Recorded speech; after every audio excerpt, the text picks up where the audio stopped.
يخرج إلى العهد وإلى العيد ماشيا ويرجع ماشيا. الله أكبر الله أكبر لا إله إلا الله والله أكبر الله أكبر ولله الحمد. عن أبي هريرة رضي الله عنه قال كان النبي صلى الله عليه وسلم إذا خرج إلى العيد رجع بغيره وعن وصلى بهم النبي صلى الله عليه وسلم الله أكبر لا إله إلا الله والله أكبر الله أكبر ولله الحمد. عن عطاء أن النبي صلى الله عليه وسلم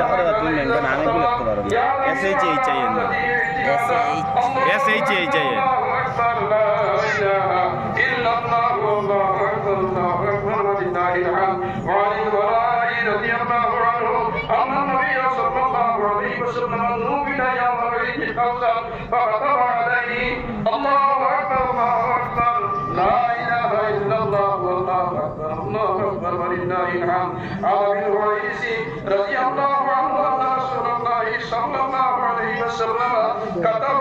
إلى عمرو بن حزم وهو برجل عبد الأسحار وأخي الفيل الله أكبر الله أكبر لا إله إلا الله والله أكبر الله أكبر ولله الحمد. سئل ابن عباس رضي الله عنهما أشهدت مع رسول الله صلى الله عليه وسلم العيد؟ قال نعم. قال رسول الله صلى الله عليه وسلم فصلى ثم خطب ولم يذكر آذان ولا إقامة ثم أتى النساء فوعظهن وذكرهن وأمرهن بالصدقة فرأيتهن يهوين إلى آذانهن وحلوقهن يدعون إلى بلال ثم ارتفع هو وبلال إلى بيته الله أكبر الله أكبر لا إله إلا الله والله أكبر الله أكبر ولله الحمد.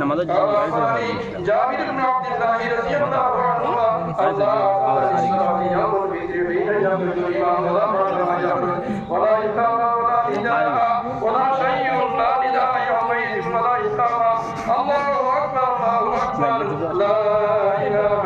إلا الله والله أكبر الله أكبر ولله الحمد. عن ابن عمر رضي الله عنهما قال رسول الله صلى الله عليه وسلم زكاة الفطر ساعة من شعير على العبد والحر والذكر والأنثى والصغير والكبير من المسلمين وأمر بها أن تؤدى قبل خروج الناس إلى الصلاة الله أكبر الله أكبر لا إله إلا الله والله أكبر الله أكبر ولله الحمد. عن ابن عباس رضي الله عنهما قال فرض رسول الله صلى الله عليه وسلم زكاة الفطر طهرا للثياب من اللغو والرفث وطهرة للمساكين. وعن عمرو بن شعيب عن أبيه عن جده رضي الله عنه أن النبي صلى الله عليه وسلم بعث مناديا في حجاز مكة ألا إن صدقة الفطر واجبة على كل مسلم ذكر أو أنثى حر أو عبد صغير أو كبير مطعن من قمح أو سواه أو صاع من طعام الله أكبر الله أكبر لا إله